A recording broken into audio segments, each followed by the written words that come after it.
என்னோட press media ஃப்ரெண்ட்ஸுக்கு ரொம்ப ரொம்ப நன்றி. நிறைய ட்ராமா நடக்கிற டயத்தில் நீங்கள் இங்கே வந்து இங்கே கூட இருக்கீங்க. ஒரு ஒரு பெரிய ப்ரொடியூசரில் கூட தான் மகனுக்கு இந்த மாதிரி ஒரு இன்ட்ரடக்ஷன் கொடுக்க முடியாது அப்படின்னு நிறைய விஷயங்கள் எழுதுனேன். ஒன்றுனா தேவையில்லாத உன்னோட கிராட்டிடியூட் எல்லாருக்கும் சொல்லிட்டு தெரியாத, நான் உனக்காக எந்த உபகாரமும் பண்ணல, என் படத்துக்கு என்ன நல்லதோ அதான் நான் செஞ்சேன், அதே மாதிரி நீ படம் பண்ணும்போது அப்படி தான் செய்வேன் அப்படின்னு நம்புறேன்ட்டு இமெயில் நிறுத்தி. ஏன்னா இவங்க வந்து எங்களுக்கு வெறும் ஒரு படம் பண்ணுறதுக்கு வாய்ப்பு கொடுக்கல. பாலிடெக்னிக்ங்கிற ஒரு வார்த்தை என்னன்னு இவரால தான் நமக்கு தெரியுது யோசிக்கணும். ஆனால் இந்த மாதிரி ஆளுங்க நம்ம கிட்ட இருக்காங்க, அவங்கள பற்றி தெரியாமல் இருக்கிறது ரொம்ப பெரிய விஷயம். ஊபருங்கிற விஷயம் இப்போதான் நமக்கு தெரியும். அது அவர் அன்னைக்கு கிட்டத்தட்ட 80 வருஷம் முன்னாடி பண்ணிட்டார். ஜிடி நாயுடுன்னு ஒரு கதாபாத்திரத்தை பற்றி உலகத்துக்கு சொல்றதுக்கு ஒரு வாய்ப்பு கொடுத்துருக்காங்க. அனைவருக்கும் வணக்கம். என்னோட ப்ரெஸ் மீடியா ஃப்ரெண்ட்ஸுக்கு ரொம்ப ரொம்ப நன்றி. நிறைய ட்ராமா நடக்கிற டயத்தில் நீங்கள் இங்கே வந்து இங்கே கூட இருக்கீங்க. Thank you so much. எங்கள் வாழ்க்கையில் எது ஒரு பெரிய ட்ராமாவாக இருக்குது. ஏன்னா இன்னும் 2 நாள் இந்த படம் ரிலீஸ் ஆக போகுது. அதுதான் பக்குன்னு நம்ம இருக்கோம்.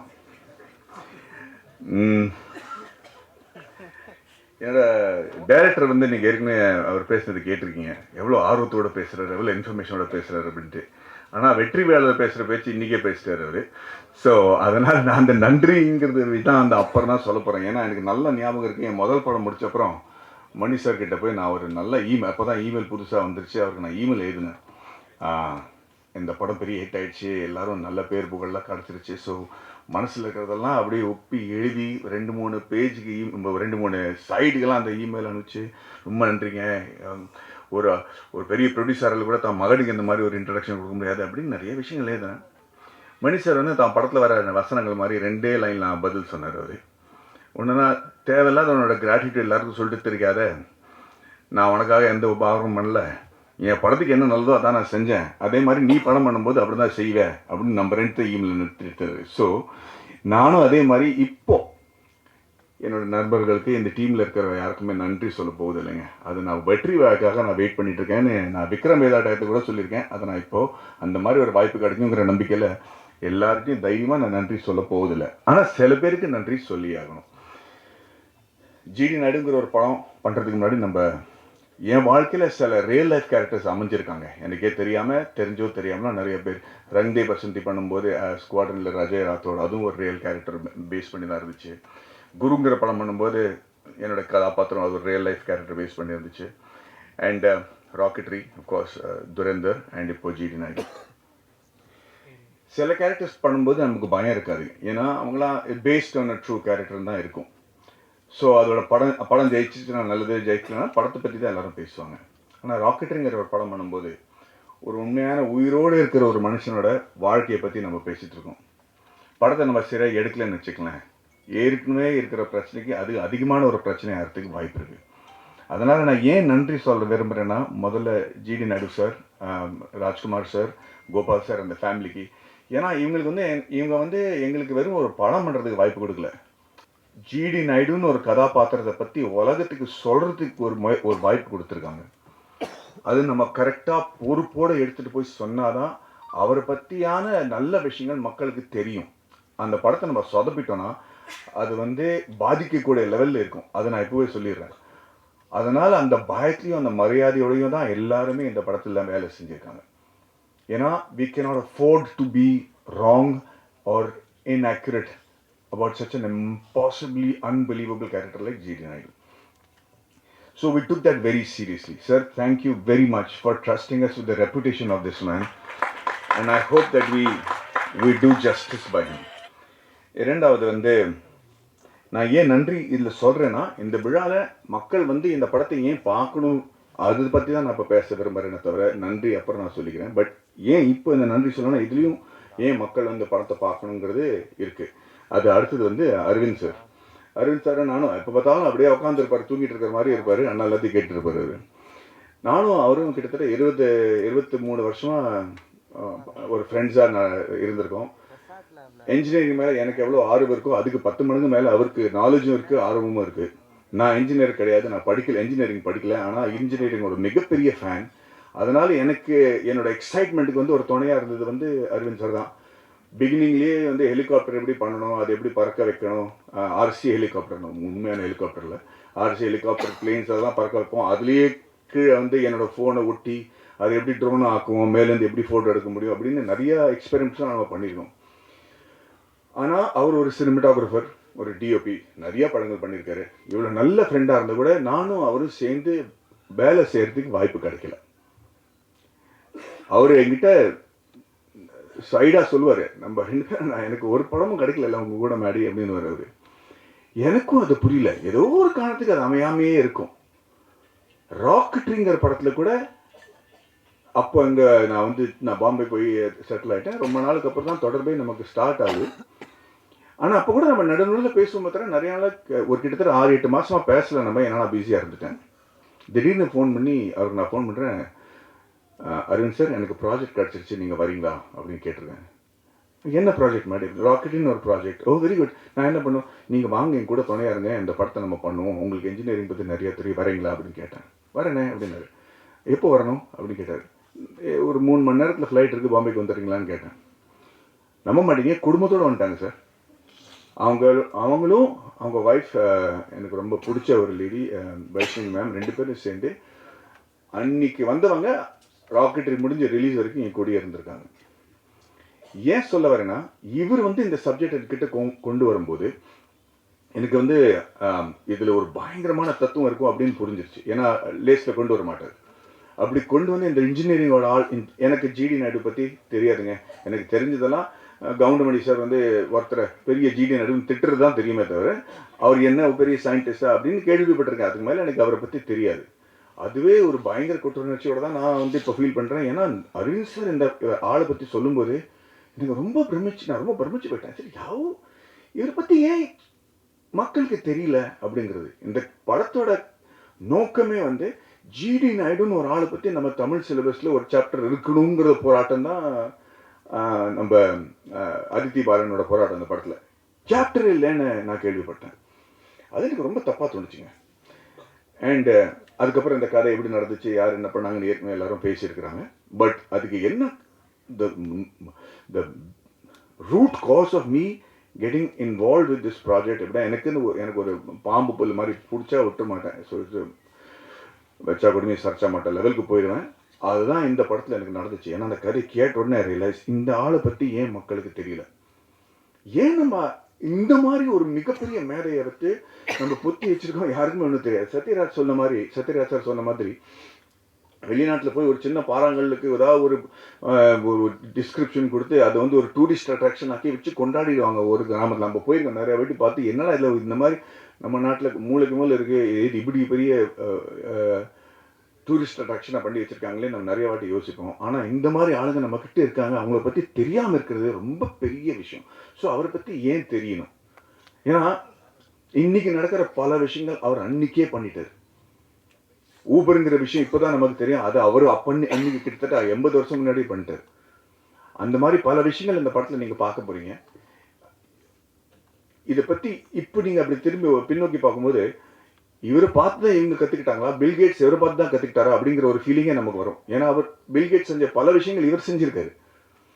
ரெண்டாவது, நானும் கிருஷ்ணகுமார் என்ன முடிவு பண்ணோன்னா, கதையில் இது வரைக்கும் அவர் பற்றி ஏற்கனவே தெரிஞ்ச விஷயங்கள்லாம் நம்ம சொல்ல போகிறதில்ல. ஏன்னா அவர் பற்றி தெரிஞ்ச இவர் இன்வென்டராக இருக்காரு, இவ்வளோ விஷயங்கள் இன்வென்ட் பண்ணார், அதெல்லாம் பெரிய படத்தில் ஒரு 10% தான். ஆனால் இவர் என்ன மாற்றங்கள் கொண்டு வந்த முயற்சி செஞ்சார், அந்த மாற்றங்கள் இஸ் இன்க்ரெடிபிள்ங்க. ஃபீமேல் எஜுகேஷனாக இருக்கட்டும், எஜுகேஷனல் ரிஃபார்ம்ஸாக இருக்கட்டும், அக்ரிகல்ச்சராக இருக்கட்டும், பாலிடெக்னிக்ங்கிற ஒரு வார்த்தை என்னன்னு இவரால தான் நமக்கு தெரியுது. பாலிட்டிக்கை இன்வென்ட் பண்ணுறதே இவர் தான் ஒரு சுச்சுவேஷன். அப்படி am I right? That's factually. So அந்த மாதிரி இருக்கும்போது ஏன் இவரோட கதையை பொத்தி வச்சிருக்காங்கிறத எனக்கு புரியல. அண்ட் தென் முழு கதை கேட்கும்போது நான் மறந்துட்டேன்.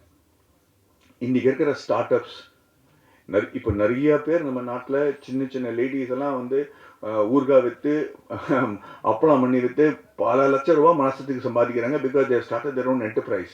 அது ஸ்டார்ட் பண்ணி ஒரு ப்ராடக்ட் இருக்கிறது மட்டும் இல்லை, அதை எப்படி பாதுகாப்பாக வச்சுக்கிறது, அதோட கம்ப்ளைன்ஸ் என்ன, how do you start the company, how do you do the taxation, how do you do the compliance, quality control, இதெல்லாம் பண்ணி how do you start a bank account, how do you get this money in your account, how do you sell it online, இதெல்லாம் படிக்காதவங்க பண்ணிட்டு இருக்காங்க.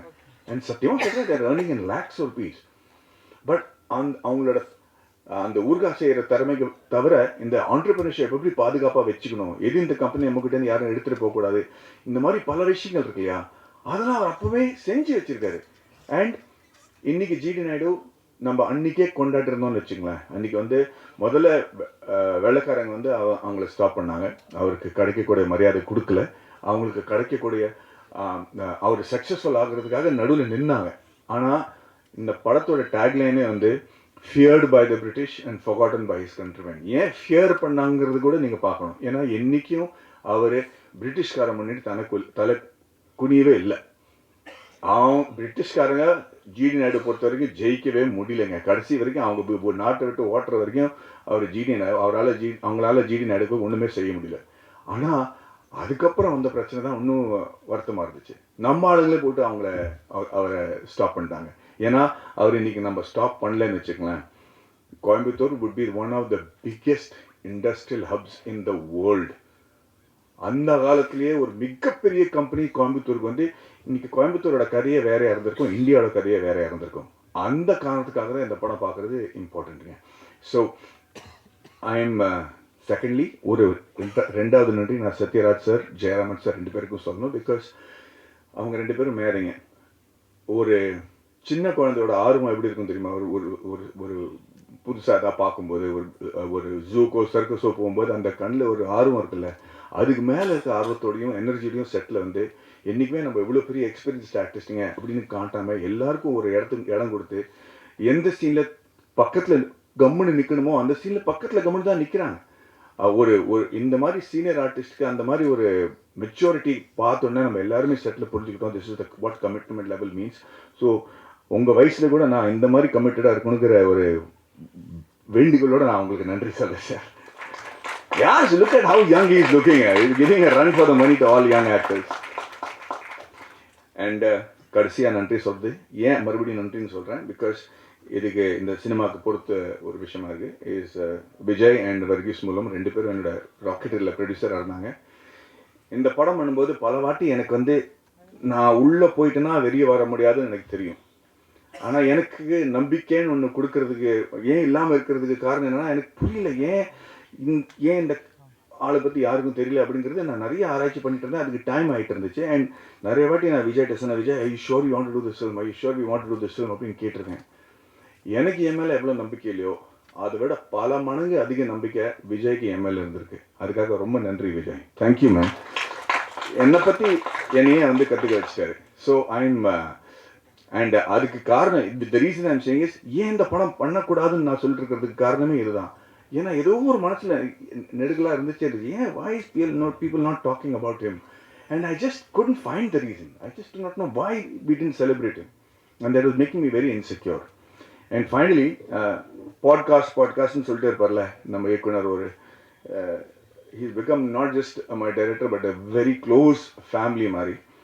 But படம் ஒத்துக்கிறதுக்கு காரணமே இந்த மாதிரி ஒரு பாட்காஸ்ட் தான். இந்த படத்தோட ஒரு சீனோட பாட்காஸ்ட் நான் ப்ளே பண்ணி காட்டணும்னு ஆசைப்படுறேன் சார்.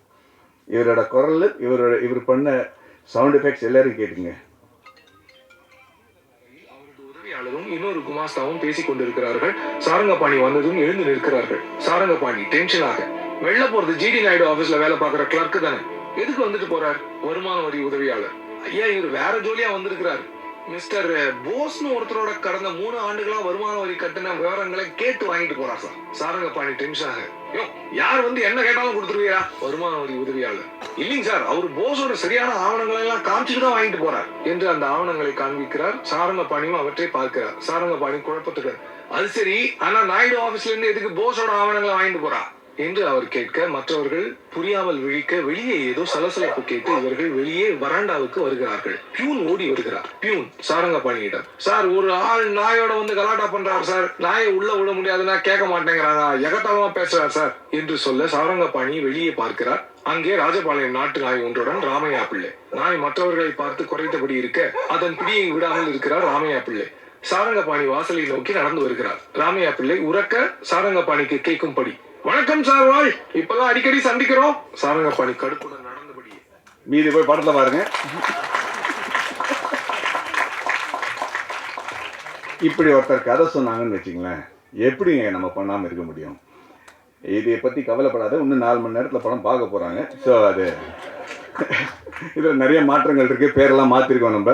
அதனால் ஏன்னா அந்த சென்சாரோட மேட்டர்லாம் இருக்குது. பட் இரியா இரியா இரியா உன் குரல்லாம் எனக்கு ராத்திரி கூட கேட்குது.